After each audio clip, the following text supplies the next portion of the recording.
Morning, everybody, and welcome. It's fantastic to see so many people here, and welcome to Palma de Mallorca. For the first time, we have a conference in Palma. As you'll know, this is something that we've been doing for a number of years. We have conferences across the country, mostly simultaneously. Today, we also have colleagues in Barcelona, in Bilbao, and in Palma de Mallorca. Last week, we had our colleagues in Valencia. And just today, we will have more than 1,000 people attending the events, and we'll be joined by many more, hopefully across Europe, because we're streaming all of the events today. So it's absolutely fabulous to see so many people here. Starting just with a couple of votes of thanks, as I should. Many thanks to Gillian Flaxman and the school team for their very warm welcome once again, giving us their facilities so generously. Thanks to the teams across the country who've worked so hard to make this possible. Special thanks to the IELTS and APTIS teams for the goodie bags that I see you have. Special thanks also to all of the speakers who are taking part here and across the country. And very, very special thanks to all of you. I know some of you have come quite a long way. I know you're giving up your weekend to do this, and I was just commenting to Gail that it's something about ELT and education which is so wonderfully heartwarming, in that teachers are so committed that they're prepared to give up their Saturday to come and think about techniques, to come and think about methodology, and to help themselves develop. So that's absolutely wonderful. So thank you very much to all of you. As I mentioned, this is the 12th of our teachers' conferences, and we're very, very proud of them. It's grown from a tiny acorn into a major tree with the participation now, and it's a very, very important part of what we do. It's one of the ways in which we engage with teachers of English, with the English language curriculum here. We also engage, of course, through our own face-to-face, blended and online courses, through our apps. We engage through our work with teachers' associations. We engage through work with the Ministry of Education and with regional governments in helping them with curriculum, with bilingual education, with qualifications, with accreditation and certification. And you may wonder why on earth we do it. And I was thinking about this last night, thinking, why would I say that we do this? Because we do? No, and I was thinking about a man I met the other day. I was actually sitting next to him on a bus on quite a long journey. And it turned out that he was quite keen to get me involved in some sort of lively debate. And he started talking about global English, about globish. And what he was trying to do was he was trying to argue me into saying that British English in some way was still the core, was the heart of the language. And actually, he was quite surprised that I agreed with him in saying, yes, global English is now what we're talking about. And the reason I feel that very strongly is that the mission of the British Council, when it was founded in 1936, was to build understanding, friendly understanding and knowledge between peoples of different countries. As chance would have it, with the internet, global English is now the language through which people can build that friendly understanding, through which they can interact. So English is at the heart of what the organisation, the British Council, does globally. That's why it's important to us. Now, in today's conference, we've tried to meet your needs, what Gail's going to be talking about. We've changed the programme a bit, we've broadened it out, so you'll find that you've got stuff for very young learners, you've got stuff about CLIL, you've got a whole range of things, which hopefully will mean that you can attend sessions which are particularly relevant to you. You'll also see that we're using the digital technology a lot more. We've set up a photo call out there in the patio. We'd be very, very grateful if you could actually get your photo taken and then tweet it, and we have a reference. It's #CreativeELT. Any time through the day, please do that and share your thoughts about the conference. And if you're joining us online or you're in Palma or anything else, please tweet and let us know what you think as we go through the day.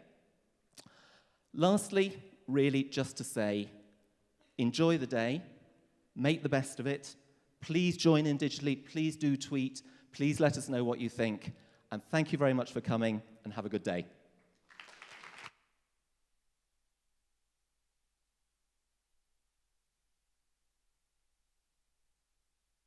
Come on, Gail. Come on, Gail. I was waiting. I was going to accompany you up, actually. This is the bit I'm most nervous about, I have to say, because I've been told that we've had many eminent speakers in the past.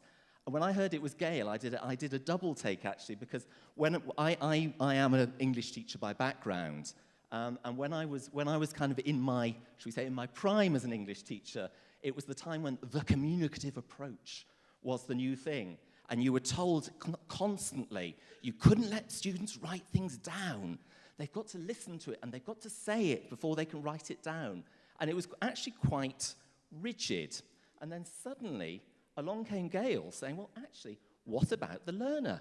Everybody's different. We've actually got to allow the learner the space to learn in the way they want to. And this was like a revelation. And it caused quite a storm at the time because it was against the doctrine. It was against what we should be saying and doing. So when I heard GAIL was coming, I was absolutely thrilled.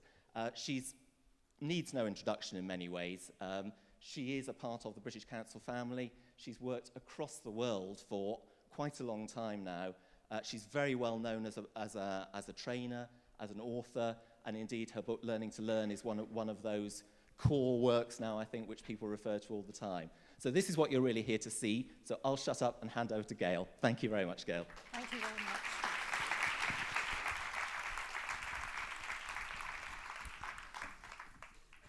Well, thank you very much indeed, and good morning, everybody. And I repeat what Andy has said. It is such a commitment for you to be here on a Saturday morning. Thank you for coming. I first came to Madrid in 1988 when I was an MA student at the Institute of Education, University of London. And I was doing a module on teacher training, and I spent 3 weeks in Madrid in secondary schools observing teachers and students. And then since then, I've had numerous occasions to return to Spain, to the British Council teaching centres, and to the British Council wonderful school. And thank you, Gillian, for hosting this conference.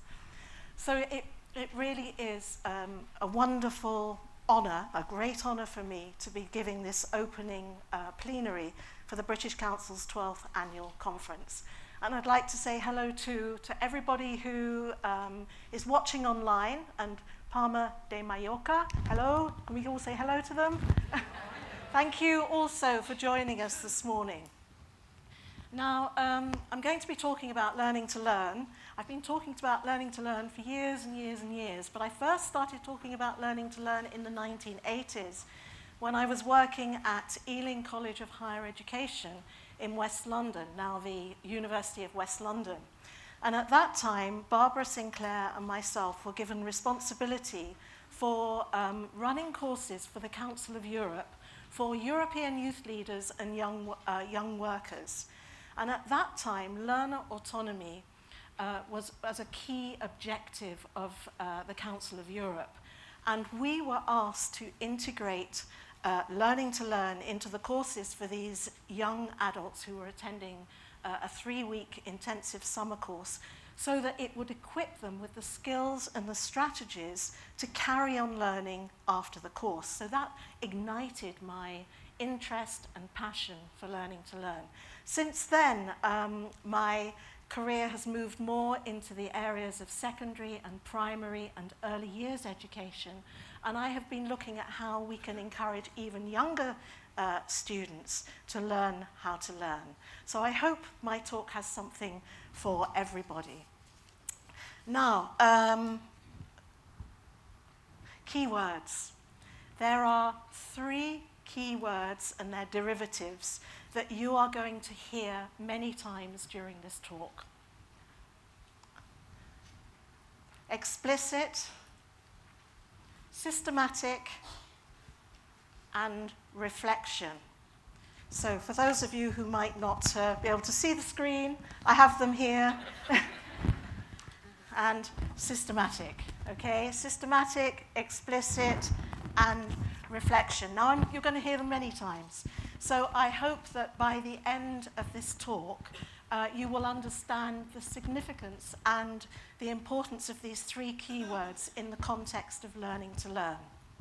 So what I'm going to do first is to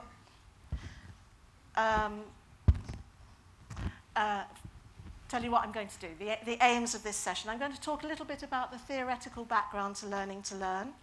I'm going to provide some brief definitions because I think it's important to establish some common understanding for this talk, as terms related to learning to learn, they often mean different things to different people. I'm then going to have a look at some typical views from teachers about learning to learn. I'm then going to show how the plan, do, review model of reflection can be applied to a typical activity for developing learning to learn.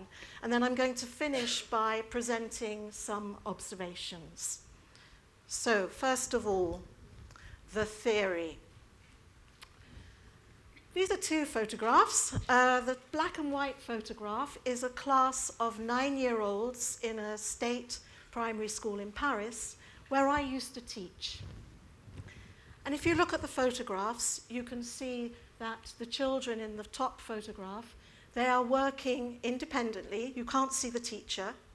The teacher is there, I can assure you, because it was me. But at that, it's all right, they weren't on their own. At that stage of the lesson, the children were working independently. They're working in a group, they're interacting, and they're collaborating to complete a task. In the second picture, you have a picture of secondary students at the British Council's Teaching Centre in Paris. And I haven't brought my clicker. Is there a light on here? Never mind. Anyway, the lady in the middle is the teacher. But again, the students are working together. They're collaborating. They are interacting to complete a task. But here the teacher is playing a guiding, supportive role. And she's monitoring what the students are doing. So learning to learn is based on a philosophy of constructivism. This is a view of learning and teaching which has at its core a concept that is learning is something that happens inside the heads of learners. So there's a gap between teaching and learning that learners have to negotiate in order to construct new knowledge, skills, and attitudes. Learning is perceived as an active process, and it's something learners have to do. In other words, the teachers can't learn for the learners. However, students can learn the skills of learning with the intervention of a teacher. It's also based on a theory of social interactionism, where teachers can help in the learning process by creating optimal conditions for teaching and learning and interaction in the classroom. So, what is learning to learn? Basically, learning to learn is an umbrella term which encompasses a wide variety of activities which are concerned with the processes of learning, and it aims to focus students' attention on how they learn as well as what they learn. And I think most of us will probably agree that we spend more of our time looking at the what our students learn. In other words, the content or the product, and less time on the processes. Is that true? Okay, so what this actually means is that in order to focus on the how, the processes of learning, we need to develop explicit skills of reflection and analysis. And this entails learning to learn intentionally. It aims to gradually lead our students, doesn't happen overnight, gradually lead our students to a conscious development of their learning strategies so they become more effective and independent learners. And if we have a look at the quote from Jerome Bruner, instruction is a provisional state that has as its objects to make the learner or problem solver self-sufficient. Otherwise, the result of instruction is to create a form of mastery that is contingent upon the perpetual presence of a teacher. Now, learning to learn underpins all learning in all areas of the curriculum and life. Oh, sorry. Its link with learner autonomy is one of the most important aspects of a child's educational development, and it's something they start to learn from a very early age. Learning to learn also values diversity, and it takes into account that different students develop and learn in different ways and at different rates and have different preferences regarding the activities they do and the materials that they use. Now, learning to learn is by no means a new concept. It's been around in education for centuries, in fact. And here is a saying that you're probably all very familiar with, but one which I think illustrates the purpose of learning to learn very well. If you give a man a fish, you feed him for a day. If you teach a man to fish, you feed him for a lifetime. I'm sure you know this, Confucius. So you can see it's by no means a new concept in education. However, learning to learn is an important aim of curricula throughout the world, but it often tends to remain at the more abstract level in official documents. Now, why is this? Teachers often have quite strong views and concerns about learning to learn. For example, we didn't learn like this. Well, I, for one, didn't. Did you? Were you encouraged to reflect on your learning and the processes of your learning? Well, I wasn't, and very few of us have been trained or taught in this way to reflect actively on our learning. So sometimes we might feel anxious or uncomfortable about implementing an approach that we ourselves haven't actually experienced. Children are too young for this aspect of their learning if you're teaching younger learners. Many teachers don't believe that children are capable of expressing their opinions or views about how they learn. Here's another typical view. We don't have the time. We're struggling to complete the syllabus, and we may feel that we can't deal with anything else in an already busy and crowded curriculum. You have to use the mother tongue.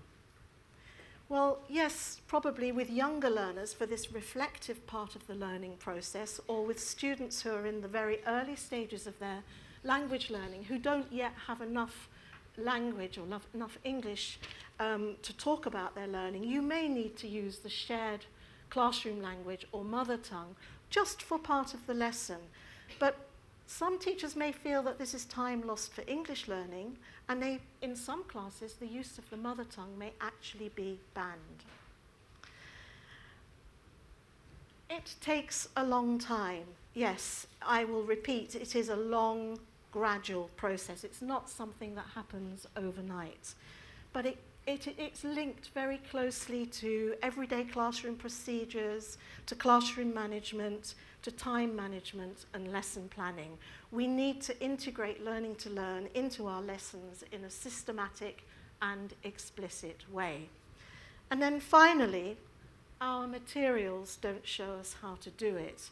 And this last point is probably one of the main obstacles. There's a general lack of practical guidelines and training for teachers on how to implement learning to learn. Okay, we're still kind of in definition mode. We're going to now move on and have a look at learning strategies. And I've chosen this definition by Anna Shamu of learning strategies, efforts students make to learn. And I like this definition because it links to Carol Dweck's definition of the growth mindset, as opposed to the fixed mindset. This is when students believe they have the effort rather than ability, and that the effort will lead to success. They believe they have the capacity to improve. They're resilient, they're resourceful, and they're reflective. And Robert Fisher describes these learners as mastery-oriented rather than helpless. So the literature on learning strategies basically defines 4 different categories of learning strategies. We have metacognitive strategies, cognitive strategies, socio-affective strategies, and communication strategies. In this talk, I'm just going to talk about the first 2. So the first category is metacognitive strategies. Now, these are strategies that require the learner to think about their learning, plan, monitor, and evaluate their learning. The next category are cognitive strategies. Now, these are strategies that are usually task-specific and involve students doing things with the language and their language learning materials, and they usually relate to the skills areas. And our students get a lot of implicit practice in developing these cognitive strategies. Note the word implicit, because it's usually the nature of the task that defines the type of strategy that needs to be used. For example, a picture dictation. In order to do that activity successfully, students would need to listen for specific information in order to know what to draw. So it's the nature of the task that defines the activity. But most classroom situations or materials rarely inform learners explicitly about the strategies they're using and why, and they're not encouraged to reflect on their learning. In other words, the metacognitive aspects, this metacognitive dimension is missing. So as we can see in the words of O'Malley and his colleagues, students without metacognitive approaches are essentially learners without direction and ability to review their progress, accomplishments, and further learning directions. So what this means, the consequences of this, is that the teacher, we need to take on an expanded role to incorporate this missing metacognitive dimension. Now, to implement learning to learn, I found it very helpful to apply the plan, do, review model of reflection. Now, there are several models of reflection, but I find the plan, do, review model very clear and simple to apply, not only to individual activities, but to the overall structure of the lesson. It presents a three-stage reflective cycle: plan, do, review. It actually originates from the high-scope approach to early childhood education, which is a child-initiated approach to learning. But it's also used a lot in professional contexts, professional training contexts, and for personal and professional development. Basically, this model represents a routine. And we all know that routines are very important in any aspect of the classroom, but especially for younger learners, as they help children feel secure, they help them develop a sense of timing, and this helps them predict what's going to happen next, and they provide exposure to language repeated in familiar situations. So this framework can provide a routine in which learners can be systematically and explicitly helped to learn by combining both metacognitive and cognitive strategy training through reflection, experimentation, and further reflection. Now, in the plan stage, learners are informed about the aims of the activity. They're encouraged to reflect on what they already know and plan for the activity. They also need to know what they need to do to complete the activity successfully. In other words, they draw up what we call success criteria. And they're also informed about the purpose of an activity, so they understand what they are doing and why. I think this is important for all learners, but especially adult learners, when sometimes they think, what are we doing this for? So it's really important to inform the students what we're doing, the purpose of an activity. And you can see that in this approach, there's a spirit of transparency, which means that the teacher shares information that was often the sole preserve of the teacher. The do stage involves students in experimenting, that is, doing the activity or the task, and doing things with the language and their learning materials. And the review stage involves learners in reflecting on their learning. Now, we can encourage reviewing by asking students to respond to 5 key reflection questions. For example, what did you do? What did you learn? How did you learn? How well did you do? And what do you need to do next? Now, these questions value the learner's voice. They're encouraged to talk about their own learning experiences and teachers to listen to their perspectives and views and to see them as social actors in their own right. With younger learners, this is a relatively recent concept and it's linked to children's rights, when in 1989 the UN Convention on the Rights of the Child began a movement towards listening actively to children. And if you want to have a look at that further, it's Article 12. We can also see that the 5 questions incorporate a question on self-assessment. How well did I do? And self-assessment is viewed as one of the pillars of learner autonomy. It can increase an individual's progress, awareness of progress. It can help students identify their strengths and weaknesses, and it can get them to think about what they need to do next. And we saw that one of the concerns of some teachers is that they think children are too young for this aspect of their learning. However, I can assure you that even very young children do possess this metacognitive ability if they're given the opportunity to use it. Their ability to reflect on and talk about their learning really shouldn't be underestimated. They're competent, insightful, and spontaneous commentators on their own learning experiences. And even in formal instructional settings, self-assessment can be integrated into everyday classroom activities, so it becomes a regular and systematic routine to help learners reflect on their learning and perceive their progress. Now, for younger learners, we can use familiar techniques. You've probably used them. Things like smiley faces, yeah? Thumbs up, thumbs down, thumbs sideways, or traffic lights. Do you use traffic lights sometimes?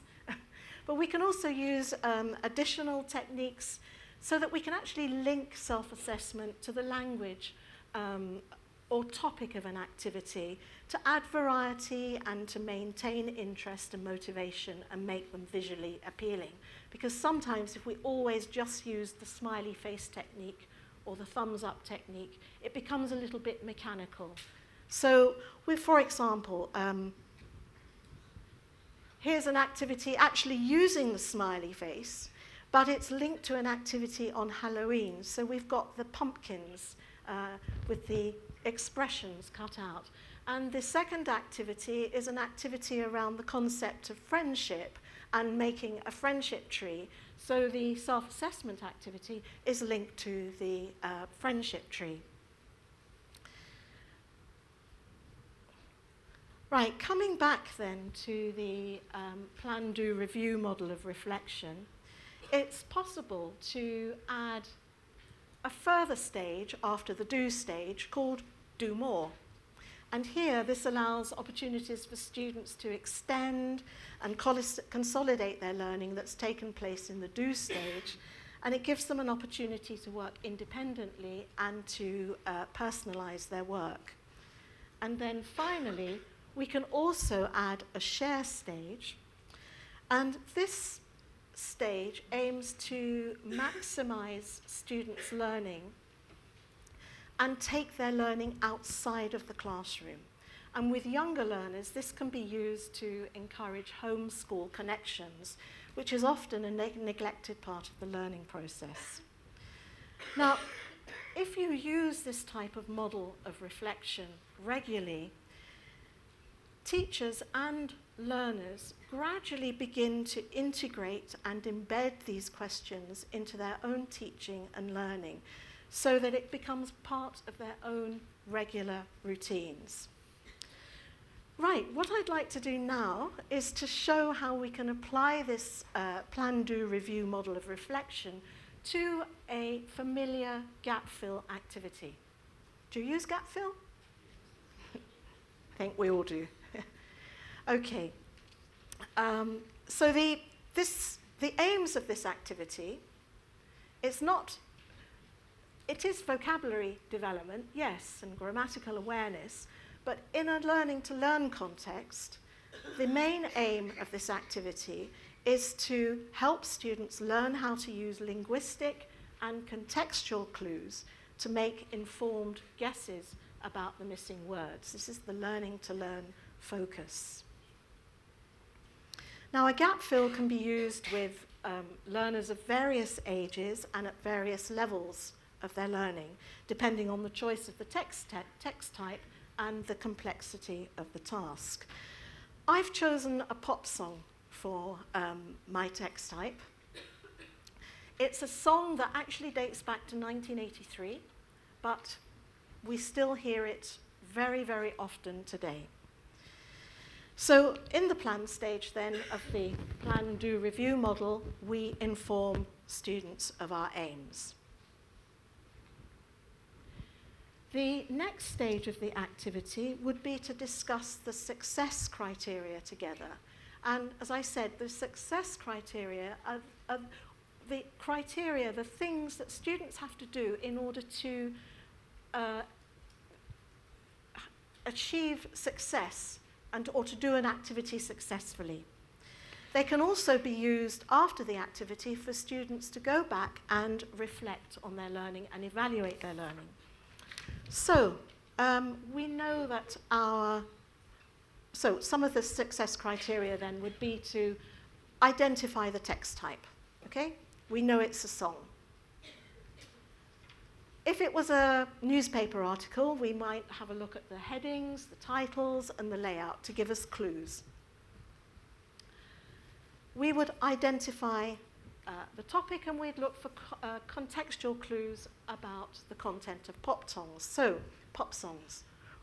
Let's make a few guesses, informed guesses, about what the content of a pop song might be. Love. I knew you'd say that. Everybody says love. Love, yes.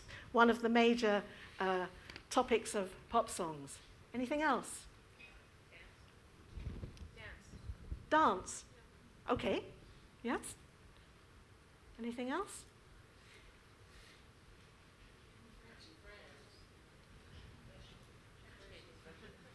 I can't hear you actually very well. Friendship. Thank you very much. Friendship. Okay. So we can start making predictions about then the type of vocabulary. What we need to read the lyrics now to look for linguistic clues. For example, what type of word are we looking for? Is it a verb? Is it a noun? Is it an adjective? Are there any rhyming clues? Do you think there'd be rhyming clues in a song? Quite likely, isn't it? We can look for collocation. Are there any words that collocate? Okay, so this is all before we start the actual activity. So here's our song. You probably know it. Don't say anything yet. It's by Sting, 1983. And he actually performed this song live in Madrid in 2008. Was anybody at his concert? No? Okay. Right, well, you have the YouTube link there if you want to watch it at home. So I'm going to take you through this song. I would take you through it. I'm going to take on a guiding, questioning role. So don't shout out words yet. Imagine you are a group of 12, 13-year-olds or something, and the teacher is guiding you through this. So every breath you take and every move you... Okay, what type of word are we looking for? Look at the first line. You take. What type of word is take? A verb, okay. And every move you, so we're looking for a verb. And look, take. Do you think it might rhyme? Look at line 3. So are we looking for a verb that sounds like ache and rhymes? How many syllables? One syllable. Okay, would you like to make an informed guess? No? Make, that's a very good guess. Okay. The next line, every something you break. What type of word are we looking for? A noun. Okay. Would you like to make a guess? Did somebody say cup? Plate? I think that's quite likely, isn't it, in a love scenario? So every plate you break, and every something you something. So we're looking for a noun and how many syllables? One. And will there be rhyming in it? Okay, so any suggestions?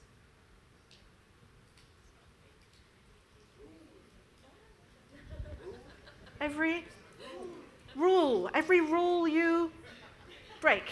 Okay.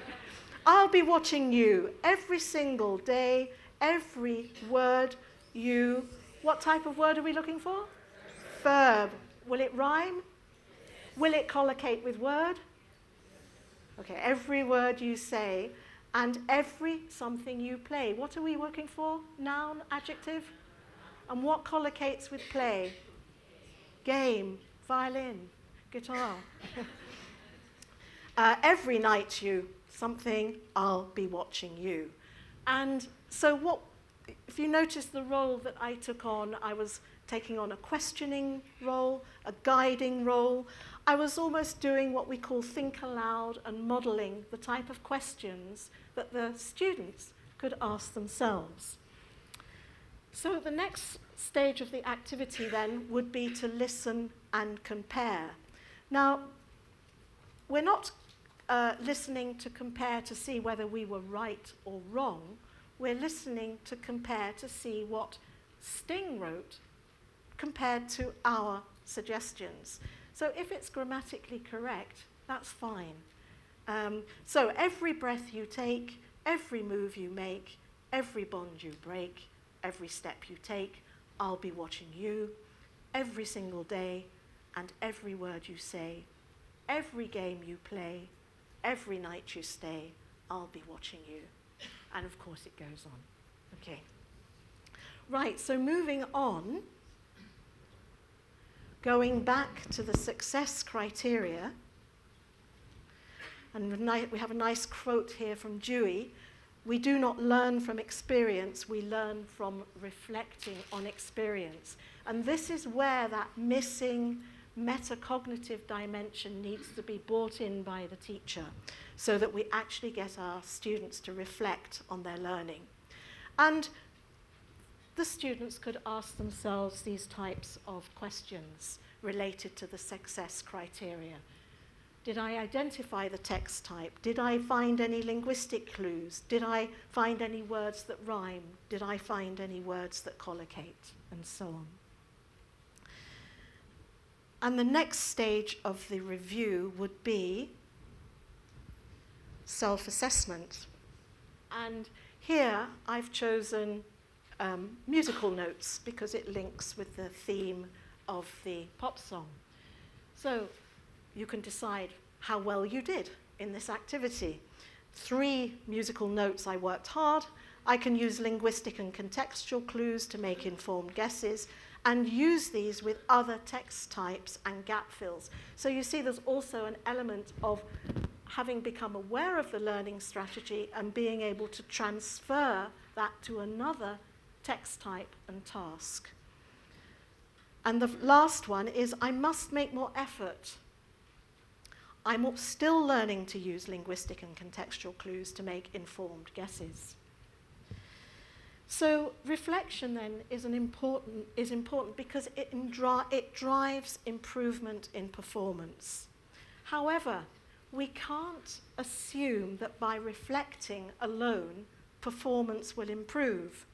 We need to act on our reflections. We need to justify our self-assessment. We need to ask ourselves why. And because action based upon reflection is critical, and So we need to ask ourselves now the fifth question: what do I need to do next? For example, where do I need to work harder? What are my strengths? What did I do well? What did I do less well? What do I need to revise? Now, a lot of this may well be done. You may take children, adults even, low-level adults, through this process in the shared classroom language. And I'd just like to say a few things about the importance of this, because we've seen that the use of the mother tongue or the shared classroom language is also a possible concern. But it is natural in the early stages of language learning. It's natural, it's also efficient, it's quicker, it's effective for younger learners. It provides us with richer data because the students can actually talk about their views and preferences and opinions. It valorizes and empowers the student's voice. And there is no loss of the learning to learn benefits if the target language is not used for this part of the lesson, this short stage of the lesson. Right, let's move on now to the teacher's role. I've already mentioned that the teacher plays an expanded role. This expanded role is to add that missing metacognitive dimension. And there are four main roles that the teacher plays. He or she can play an effective role. This is especially important in classrooms with younger learners. And this includes things like recognizing and valuing that each student is unique. They have their own individual preferences. It includes setting up a collaborative and cooperative learning environment where students feel free and open to talk about their views and preferences about learning. It includes a procedural role.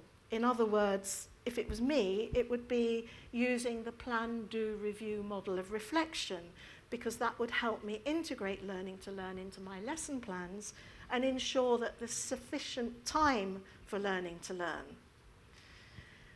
That also requires excellent time management skills. There is a behavioral role.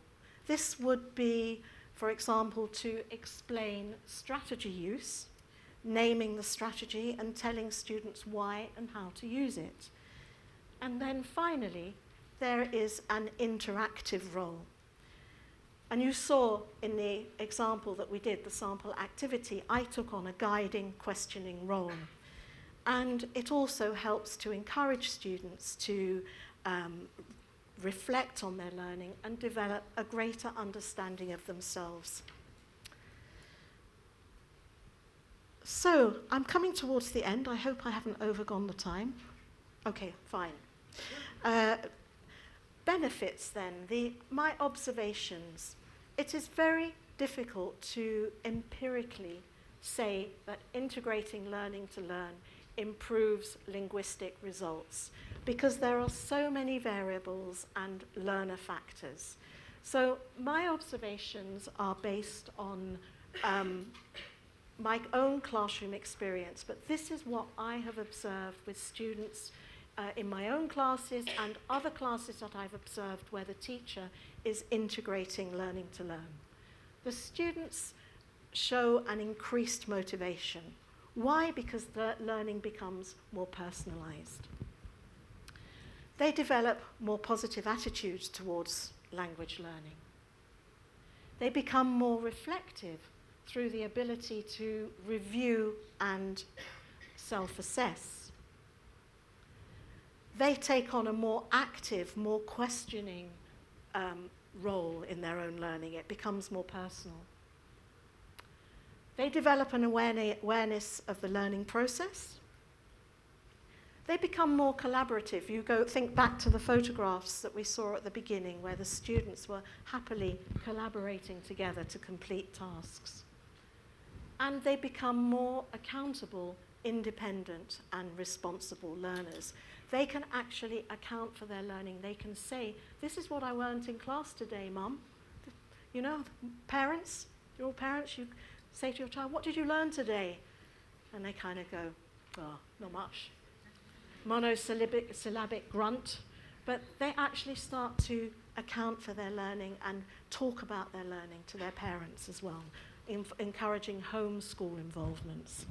And what about us, the teachers? There's also benefits for us. Obviously, it gives us an insight into what our students are thinking. It supports relationships between ourselves and our students. It helps us plan next steps in learning. It helps us understand the way our learners learn and their preferences about what they do and the materials that they prefer to use. It encourages us to become more reflective. We will start asking ourselves those questions as well. And it helps us become more aware of the importance of time management when planning lessons. So often, we have our plan and we get towards the end of it and we think, no, I've got to finish that last activity. I spent 10 minutes preparing that. We've got to do it. Don't. It's not worth it because the students won't remember it. That time is so much more valuable if you spend it getting the students to reflect on what they have done and how they have learned. So it's a question of keeping your eye on the clock all the time. So you build in that 5 minutes at the end of your class. And now we are going to have a little review of what I have been talking about. Do you remember the 3 key words? Explicit, systematic, very good, and reflection. Now, can you do this little gap fill? I have also provided in places some pictorial clues. The key to developing a person's or student's awareness of the learning process is to plan and integrate regular